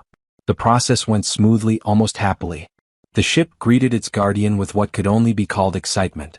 Kale could see right away that Emma had changed when she came out. She stood up straighter and moved with more confidence. Her eyes held ancient knowledge, but they were still very human and very much her own. He remembered Emma and something else. She was a guardian in her own right. Welcome to the network, Kale said, his voice breaking with pride and sadness. Thanks, Dad. So what's next? I have a whole universe to save. Kale cried and laughed at the same time. Next, I'll show you how to keep your seal. Then we'll introduce you to the council. After that, we'll find more sleepers and wake them up. The work never ends. Good, Emma said, smiling in a way that reminded him of when she was a child. I've never been good at sitting still. Father and daughter both turned their ships toward the nearest council meeting point, where the other guardians were waiting. Sarah's ship followed them from a distance, unable to join the network but not wanting to leave her daughter behind. 5 years after the news broke, the Guardian network had grown even bigger than the architects had ever imagined. 3,000 active ships spread out across the galaxy, their quantum-linked fields making a web that kept the entropy pattern stable across scales that were once thought to be impossible. Kale, now known as First Guardian, a title he never wanted but couldn't turn down, was in charge of the growing network from the Ethelgard. Emma had become his second in command. She was better at diplomacy than he had ever been because she had a new point of view and natural charm. The Dreams of Hope orbited close by, and its systems were in sync with the Ethelgard's in a way that showed how the new method worked. The architects had separated each ship and treated them as separate nodes. Kale and Emma had created synchronized bonding, which let paired guardians share the burden of containment while making both seals stronger. Emma's holographic image appeared in Kale's command chamber. We've got another surge in the Orion sector, she said. 15 new marker-positive people all showing up at the same coordinates. There must be a group of ships we didn't know about. Kale looked at the data and studied the patterns. The beacon network showed something surprising. The architects hadn't given out ships at random. They had placed them in exact geometric patterns all over the galaxy, in groups that matched ancient ley lines of cosmic energy. When one ship was turned on, it often made sounds that showed other ships nearby. Kale said, "Send Guardian Marcus and his team. They know how to activate clusters. Have them take the portable stabilizers. If all 15 bond at the same time, the energy surge could spread." Emma nodded and sent the orders. The network had become more complex in how it worked. Experienced guardians mentored new ones, specialized teams dealt with different problems, and resources were shared between civilizations that had finally learned how to work together. But not everyone liked the changes. "We need to talk about what's going on with Centauri," Vorthek said at the weekly council meeting, his holographic image tense. "The Council of Energy Lords is once again asking for access to Guardian technology. They say they will stop supporting ship activations in their area if they don't get it." "Let them," Lyra said with a wave of her hand. Most of the ships in Centauri space are already active. We don't need their help as much now. It's not about need, Marcus said. It's about keeping the alliance together. If we make the Centauri feel unwelcome, others might do the same. We can't afford to have political divisions when we're only 40% activated across the galaxy. The debate went on, bringing up familiar topics. How much should they give up to civilizations that wanted to use Guardian technology for their own gain? How open should they be about what the network can do? What to do about governments that saw the Guardians as threats instead of helpers? Kale let them fight and think about what they thought. Finally, he said, "We offer the Centauri the same thing we've offered everyone else: educational exchange. They can send scientists to study with Guardians and learn the basic ideas without using the technology directly. Understanding without exploitation." Vortex said, "They'll say no. They want the technology, not just ideas about it." "Then they say no and we go on without them," Kale said firmly. "We won't put politics ahead of the network's security. The architects put protection on the ships for a good reason, and we keep those boundaries." The council voted, and most people agreed with Kale's plan. But Vorthex's worries turned out to be true. The Centauri Council turned down the educational exchange within weeks and then started actively blocking ship activations in their space, saying they had the right to salvage derelict ships. The situation got worse when Centauri military forces surrounded a newly discovered Guardian ship, stopping a marker-positive person from getting close. Starlight Weaver, a young woman who worked with Centauri Energy, stood outside the military cordon begging to be allowed to answer her call. "Please," Starlight sent to the Guardian network, her message full of need. "I can feel the ship dying. It needs me. I need it. You don't know what it's like. The pull is too strong. I can't sleep, eat, or even think about anything else." Kale knew that feeling of desperation. He had felt it while looking for the Ethelgard, the genetic need that came before everything else. It was torture to take away someone's bonding. During an emergency council meeting, Emma said, "We're going to get her out. Send in a team of Guardians, disable the Centauri forces, and let Starlight get to her ship." Vortex said, "That's an act of war. You're talking about attacking my people's military assets, the Centauri military." "Stop being cruel," Emma shot back. "Keeping that woman from her purpose is torture. That's not okay." Lyra agreed, "Emma's right. We've let governments that abuse their power get away with too much. It's time to remind them that they don't have power over Guardian ships." Marcus didn't agree. "Violence should be the last resort. Let me talk to them first. I know people in the Centauri military who might be able to put pressure on the council." Kale let them argue for hours before making his choice. "Marcus has 48 hours to talk things over. If the Centauri don't back down by then, we'll take Starlight by force. There won't be many casualties and it will be a surgical strike, but we won't let them use her torture as a political tool." Marcus worked hard, calling in favors, putting diplomatic pressure on people, and pointing out how dangerous it would be to alienate the Guardian network. But the Centauri Council wouldn't back down, seeing the standoff as a test of power. Kale did something when the 48-hour deadline ran out. The Dreams of Hope showed up in Centauri space out of nowhere, and its faster-than-light drive made it impossible to defend against. Emma put her ship between Starlight and the military cordon and raised shields that made Centauri weapons useless. "Stand down," Emma sent out on all frequencies. "You're stopping a bonding, which is torture according to Galactic law. Let Starlight Weaver go right away or else." The Centauri commander said no and told his ships to stay where they were. Emma's answer was exact and too much. The Dreams of Hope sent out energy fields that shut down all military ships at once. They didn't destroy them, but they made them useless. The engines stopped working. The weapon systems broke down. Life support was still working, but nothing else was. Starlight ran through the broken cordon toward the Guardian ship that had been calling her when everything went quiet. As soon as she touched the hull, the ship came to life, waking up from centuries of sleep when it recognized its bonded partner. "This is an act of war," the commander of the Centauri said angrily. "No," Emma said in a calm voice. "This is an act of kindness. Your ships will be back to full function in about 6 hours. There is no permanent damage. But this is a lesson. You can't threaten or control Guardian technology. Stop trying." The Dreams of Hope disappeared as quickly as it had come, leaving the Centauri forces to deal with their broken fleet and the Guardian ship that had just been bonded to Starlight. The event shook up politics in the galaxy. Some people praised the Guardians for standing up to the government when it went too far. Others criticized them for using military force. The Centauri Council wanted Emma to be arrested, but no other civilization did anything about it. But the most important thing is that the message got through. Quietly, governments all over the galaxy stopped interfering with ship activations. The cost of going against the Guardians was too high, and the benefit was too unclear. "You took a big risk," Kale told Emma later, feeling both proud and worried. "That could have turned into a real war."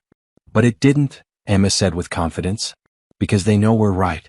They know the universe needs us more than we need them. Sometimes you have to be strong to set limits." Kale knew she was right.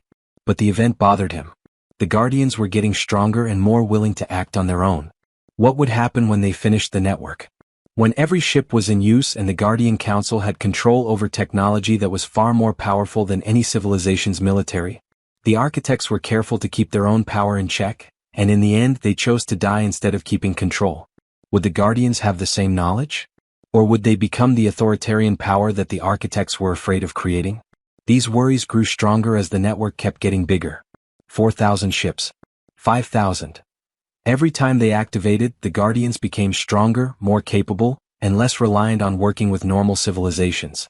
Some Guardians started talking about guided development, which means using their superior knowledge to help younger civilizations get better results.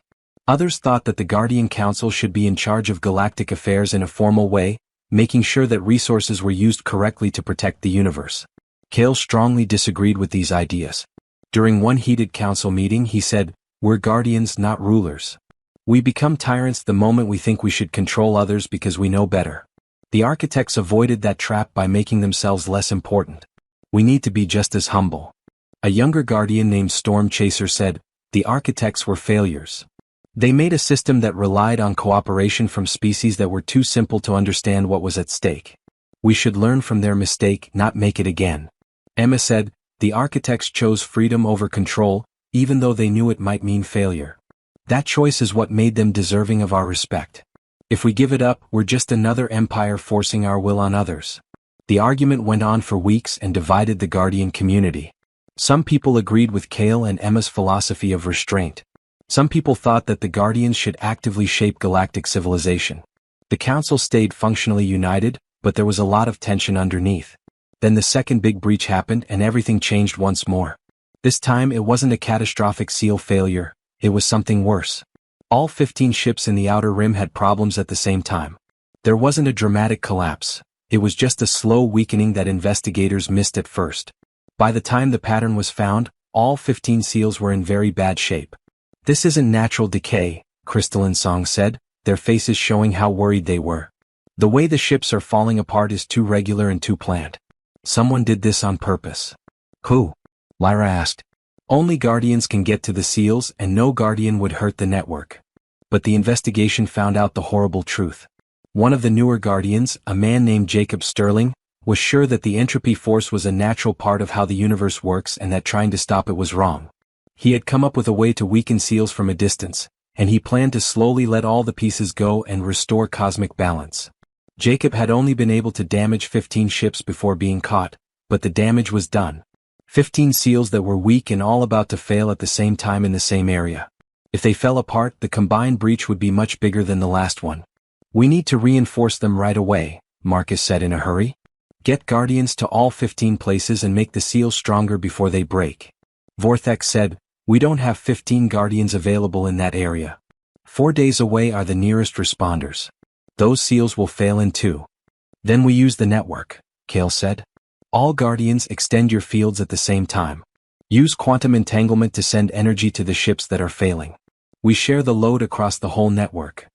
Emma said, "That's never been tried at this level. We could put too much stress on the whole system." Kale said, "We don't have a choice. It works or we lose 15% of the galaxy to entropy breach." The emergency plan was put into action right away. 6,000 Guardians from all over the galaxy opened their chambers, showed off their pieces and made their resonance fields bigger. The quantum network connected them all, making a web of energy that stretched across impossible distances. Kale felt it through his connection to the Ethelgard, the weight of 6,000 seals, 6,000 minds working together. The stress was so high that it pushed every Guardian to their limits. But the energy kept flowing, going through quantum pathways to the 15 ships that were about to sink. It fed their weak seals and kept the entropy from breaking free. The whole Guardian network was on the line for 6 hours. Individual Guardians fell apart from the stress. The energy loads made the ships groan. The quantum links blinked and seemed like they would break. But they stayed. When reinforcements finally showed up and took over keeping the compromised seals, the network had avoided disaster. Not very much. At a huge cost. 17 Guardians had burned out their bonds and had to leave their ships. Hundreds more needed weeks to get better. 2 ships had systems that were permanently broken. But the seals stayed in place and the breach never happened. After that, Jacob Sterling was taken before the Guardian Council. His ship had been taken and his bond had been broken. He stood in front of them without feeling sorry. Jacob said, "You're keeping up an unnatural system.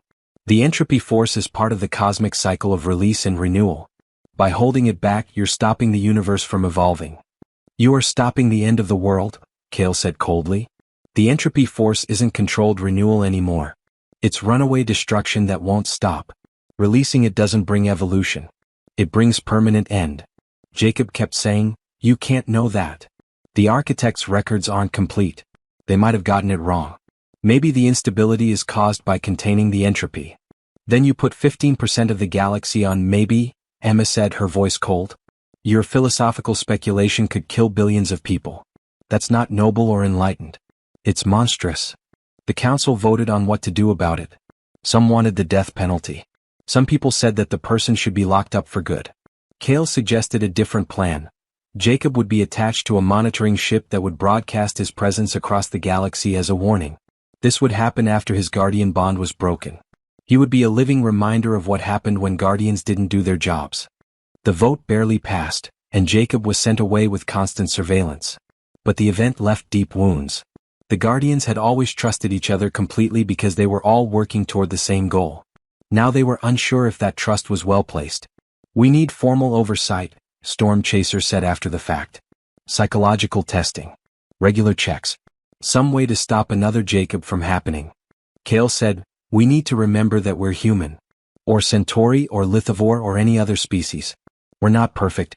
Making an authoritarian structure to keep things from going wrong just makes the structure itself the point of failure." The argument went on, but Kale saw a small change. The Guardians were becoming less united and more broken. Political groups are forming. Philosophical differences turning into opposing groups.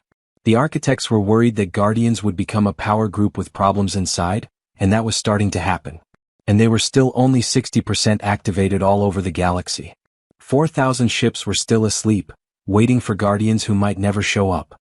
The Guardians were running out of time, but they were spending as much time arguing with each other as they were actually finishing the network. There had to be a change. But Kale didn't know what. Sarah gave the answer, which was a surprise. For 5 years, Sarah had been living on a support station near Emma's ship, studying the Guardian network from the outside. She couldn't bond because her marker expression was too weak, but her ability to understand people was useful. She had become an unofficial counselor, helping new Guardians get used to their new lives. Sarah told Kale straight out during one of their increasingly rare conversations, "You're losing touch with humanity. All of you. You have ancient knowledge and a cosmic purpose, but you don't remember what it means to be mortal, limited, and unsure." Kale said, "We haven't forgotten. We're doing all of this to keep people safe." "No, you're doing it to stop entropy," Sarah said. "There's a difference. You've gotten so caught up in how important the network is mathematically that you've stopped seeing the people you're protecting as real. You don't care about them anymore. Variables in an equation." The accusation hurt because it was true. Kale tried to remember the last time he had thought about people's lives instead of problems that affected the whole galaxy.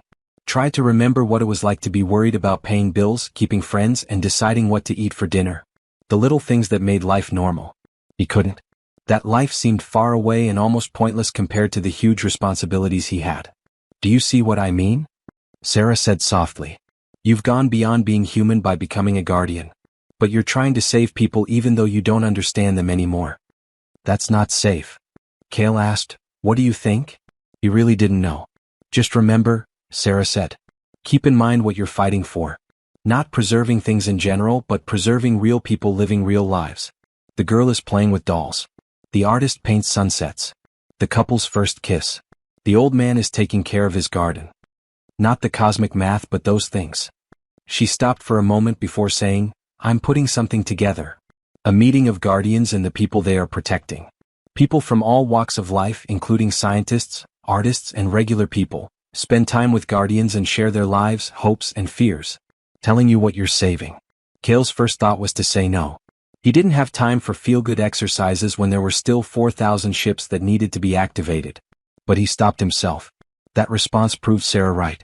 He was so focused on his work that talking to people seemed like a waste of time. Okay, he said. When? The conference took place on a neutral station in human space, and Guardians were there as holograms. Hundreds of regular people from all over the civilizations had been chosen to take part. These were not marker-positive people who were going to be Guardians. Kale was having a virtual conversation with a human farmer named Thomas.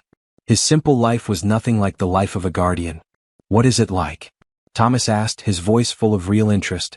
Knowing that you will outlive everyone? Seeing centuries go by while you stay young? Kale said, lonely, and was surprised at how honest he was. I've given up personal relationships for a higher purpose. Some days I wonder if it's worth it. But you keep doing it, Thomas said. Why? Because if I don't, your farm will no longer exist, Kale said. Not destroyed, unmade. Every seed you've planted and every harvest you've taken care of is gone, as if it never happened. That's what entropy is. It makes things not exist. Thomas listened quietly, then said something that really hit Kale. My son asks me why I farm when automation could do it better, faster, and cheaper. I tell him that it's not about being efficient.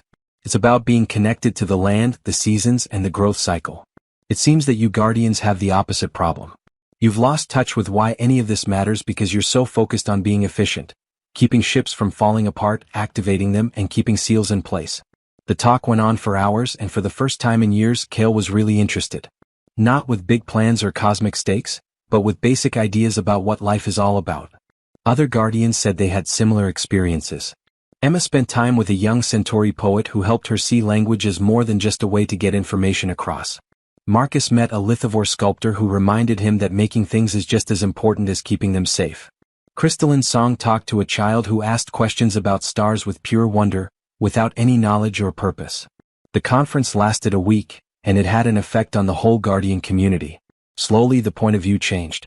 The Guardians started to see their job in a new light, not as a problem to be solved in cosmic math, but as a love letter to life itself.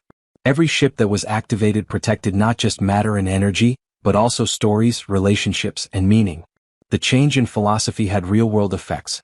Guardians became less bossy and more cooperative when they had to work with governments. When looking for new Guardians, they stressed the human side of the job as well as the cosmic duty. They thought about how their choices would affect real lives, not just how efficient they would be. The network kept getting bigger, but for a new reason. 7,000 boats. 8,000. Each activation was a celebration of not only a stronger seal, but also a choice to keep everything that made life worth living. The civilization saw the change. The Guardians seemed more like people and less like aliens. There was more trust. More cooperation happened. Resources were more easily available to help with ship activations. And the people who answered the call and had the marker found that the Guardians were more willing to admit how hard it was for them to make that choice, how lonely and painful it was, and how much they were willing to give up. After the conference, Kale said to Sarah, "Thank you. You made me remember why I started this. Made us all remember." "Someone had to," Sarah said with a small smile. "You Guardians needed a human point of view and I couldn't connect with you, but I could give that." Their relationship had changed in a way they didn't expect. It wasn't romantic anymore, that had ended years ago. Instead, they had a deep friendship based on respect. Kale knew what Sarah had given up, and Sarah knew how much Kale had done to support that sacrifice. Emma's relationship with her mom was still hard. They loved each other, but it was hard for them to get from being a Guardian to being a person. Emma would live for hundreds of years while Sarah would age normally. Sarah would be old in a few decades, but Emma would still be young. They both knew that loss was going to happen. But they made the most of the time they had. Sarah went to every council meeting she could get to and gave her opinion on Guardian decisions.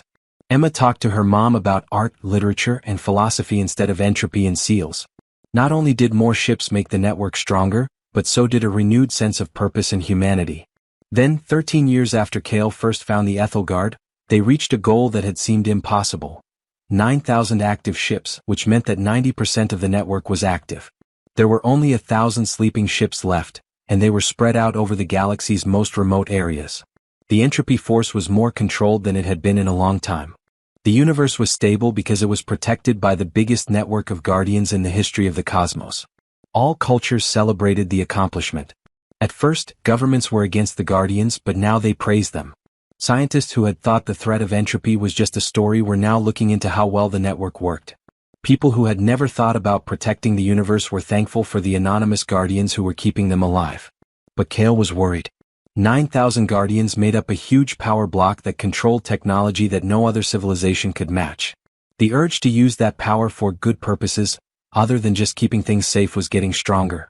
Some Guardians said they should actively guide the development of civilization to avoid wars and get the best results.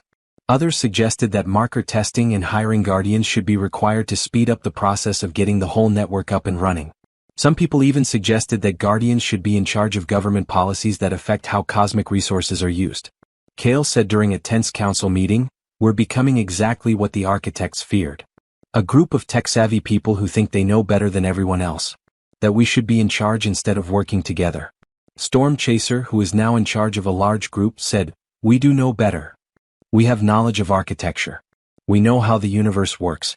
We are responsible for using that knowledge in the best way possible." Emma, who was supporting her father, said, "The architects had the same knowledge and chose not to rule. They knew that being wise means knowing when to stop being wise. That controlling others is wrong even with all the right information." The council was about evenly split, so the debate went nowhere. Kale's group thought that Guardians should only keep the seals and not do anything else. Storm Chaser's group thought that Guardians should be in charge and lead civilization toward better outcomes. The disagreement reached its peak when the last 1,000 sleeping ships were found.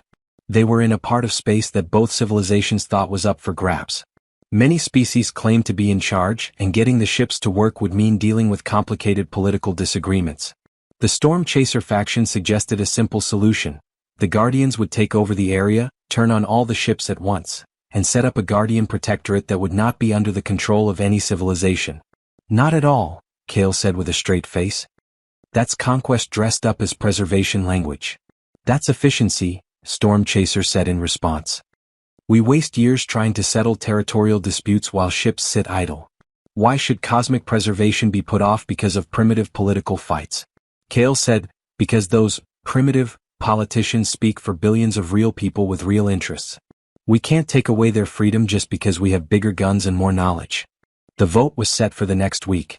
If Storm Chaser's side won, the Guardian Network would change from being a group of people who worked together to protect the world to being a group of people who ruled it. If Kale's side won, they would keep going down the slower path of talking things over and working together.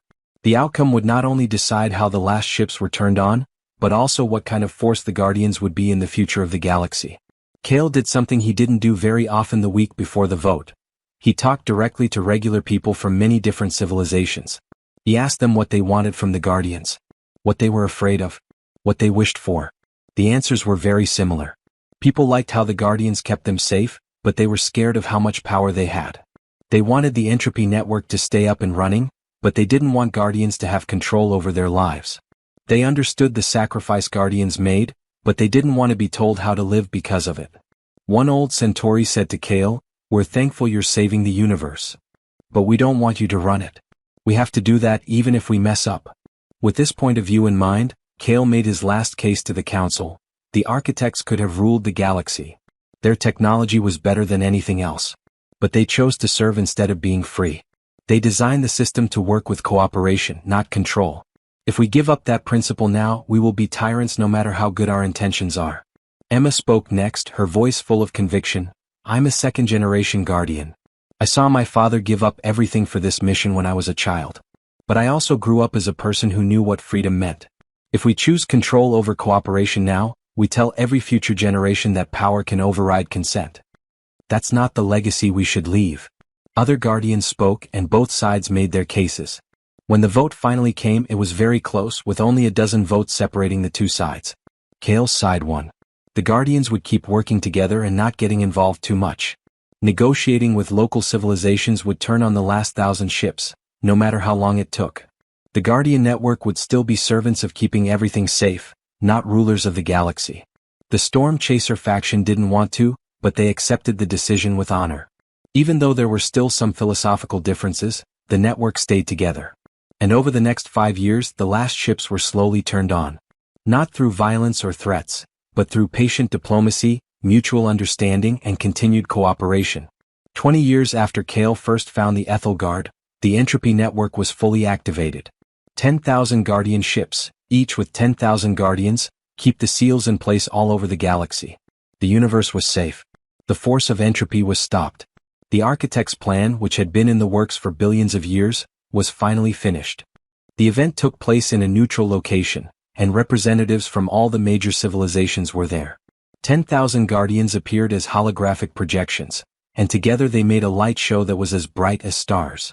Ambassador Chin, who is now old but still represents United Earth, spoke first.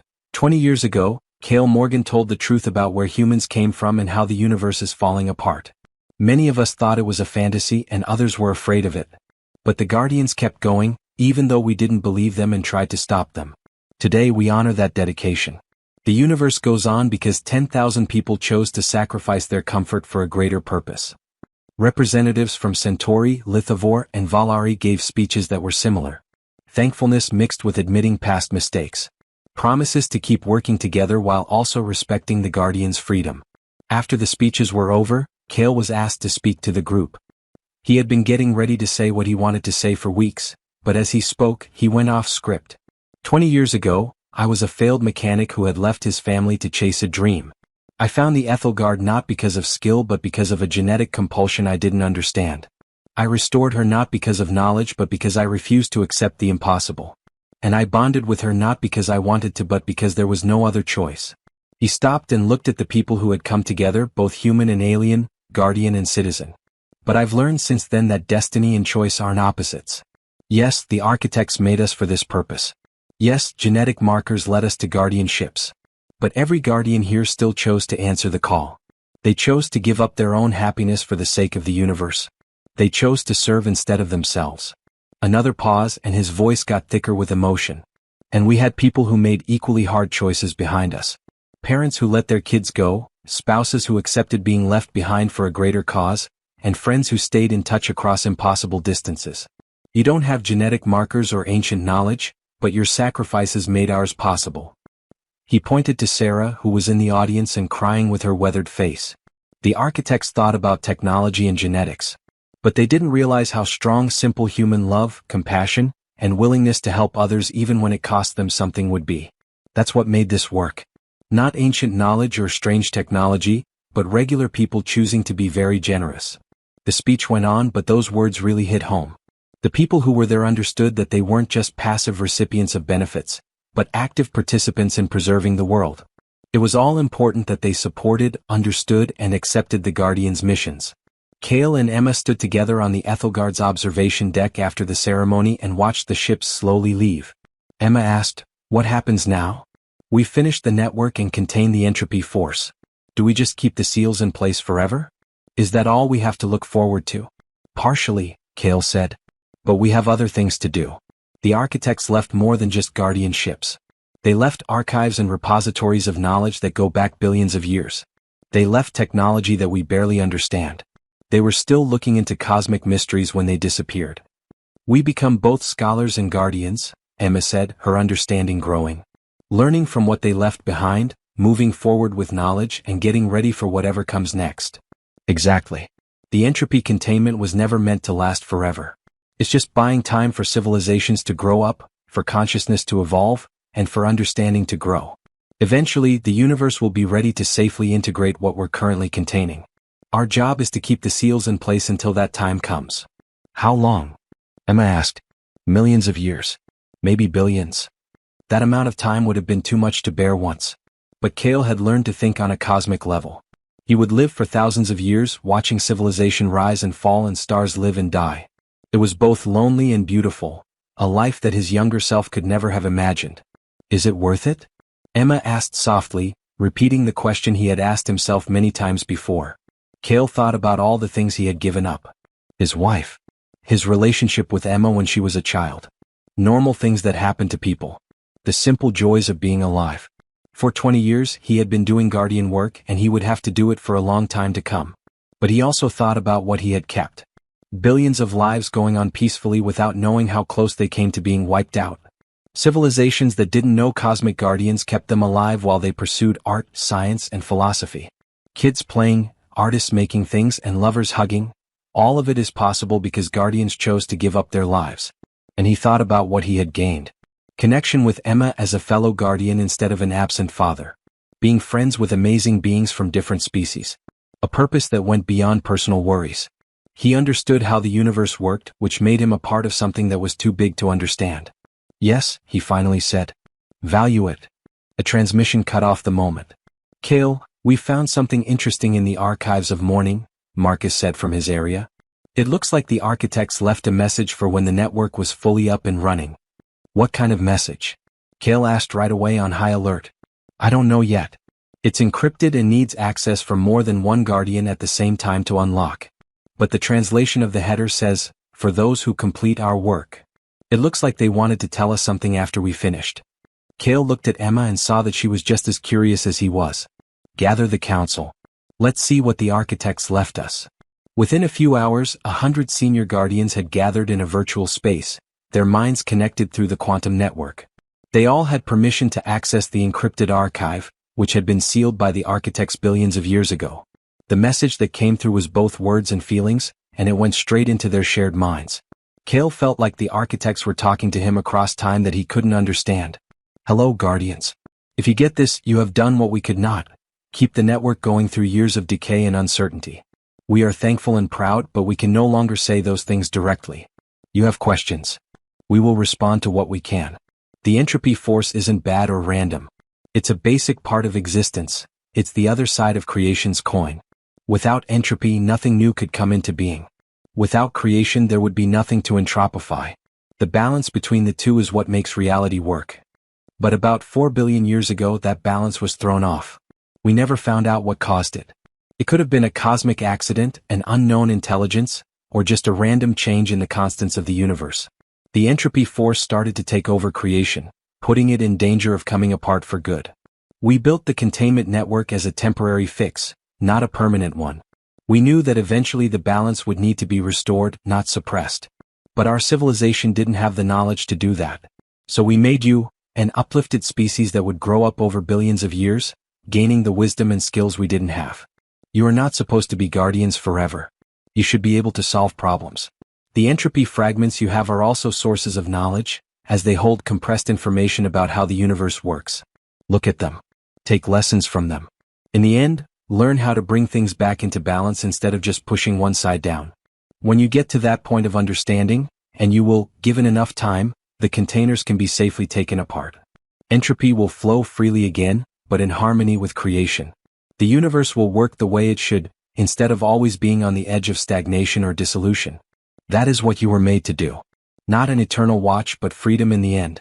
Change, not preservation. Not upkeep, but going beyond. We made you to fix what we couldn't. We believe you will succeed. The tools are in the network, the knowledge is in the pieces, and the ability is in your design genetics. You will know when you are ready. Until then, be careful. Learn a lot. And don't forget that even the most patient person has to act at some point. We fade into chaos ourselves, becoming one with what we tried to control. Maybe that was always our fate. Not to rule but to serve, not to last but to help.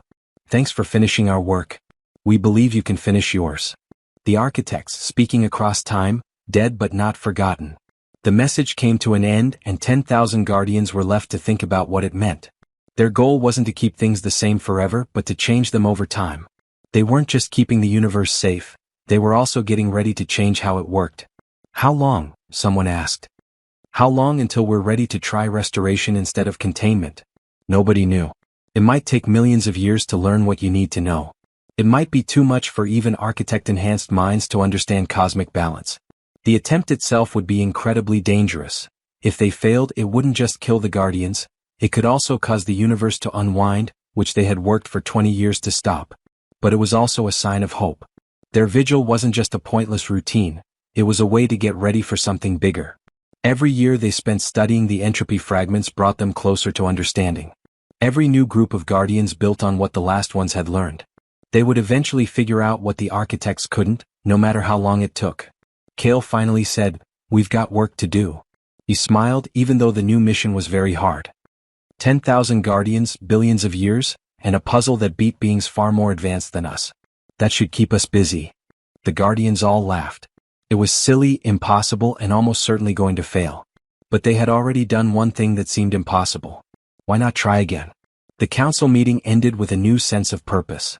The Guardians would still take care of the seals, but now they had a bigger goal: to study the entropy force, gain more knowledge, and work toward restoring cosmic balance.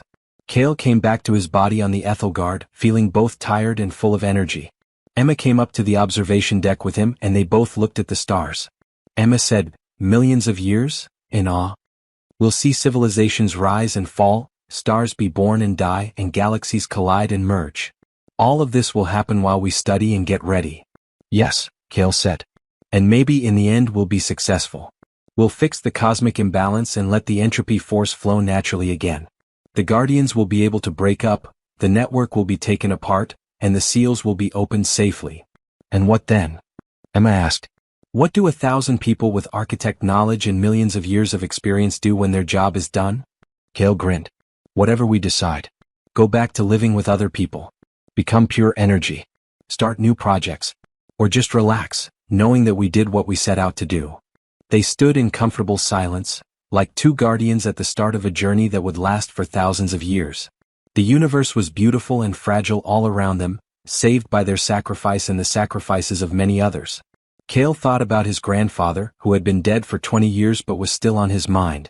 The old man had passed on the burden without knowing what it was, thanks to genetic memory that he couldn't access on purpose. But he knew enough to pass it on so that the chain would keep going. Eventually Kale would do the same. Emma was already a guardian, but more people would become guardians in the future. Children born to guardians have even stronger marker expression.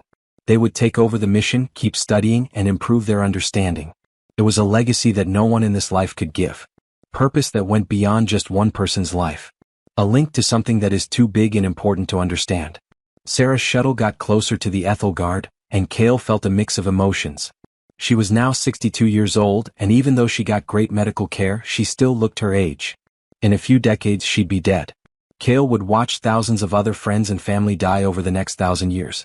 But that was the cost of being a guardian. The sacrifice that made everything else happen. "Mom wants to say goodbye," Emma said in a soft voice.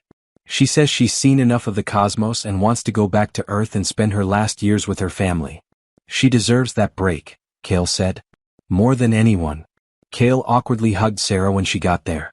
They had been divorced for almost 20 years, but she had supported his mission even though she had every right to hate him for it. "Thanks," he said to her simply. "For everything. For Emma. For understanding. For keeping me human when I was forgetting it." "Take care of our daughter," Sarah said, tears in her eyes. "And take care of yourself. Don't let the eons erase who you are, Kale Morgan. The universe needs guardians, but it also needs good men. Try to stay both." She turned to Emma and they hugged for a long time. There was no need for words. They'd already said everything that mattered. Then Sarah got on her shuttle and left, going back to the real world while her daughter stayed in the cosmic world. Kale and Emma saw her ship fade into the stars. Then they went back to their jobs, which included keeping seals, studying old records, and getting ready for the work that would take many lifetimes. The Ethelgard hummed happily around Kale, who was a living ship that was connected to its guardian in a symbiotic way. They were more together than either could be alone. Vessel and guardian. People and machines. Ancient technology and mortal minds came together to make something new, strange, and powerful. The universe changed its direction. Stars burned out and died. Civilizations went after their short-lived blooms. And in the spaces between, 10,000 guardians kept watch over everything, keeping it safe until the day they could finally let it go. Kale smiled as he felt a sense of purpose wash over him like a warm blanket. 20 years ago he was lost, broken, and obsessed with finding a ship he couldn't explain. He got it now. The Ethelgard wasn't the end of his journey, it was the start. "Are you ready for the next billion years?" Emma asked with a smile. Kale said, "Not even close. But I'll do it anyway." Emma smiled and said, "That's what it means to be a guardian. Accepting the impossible and making it a part of life.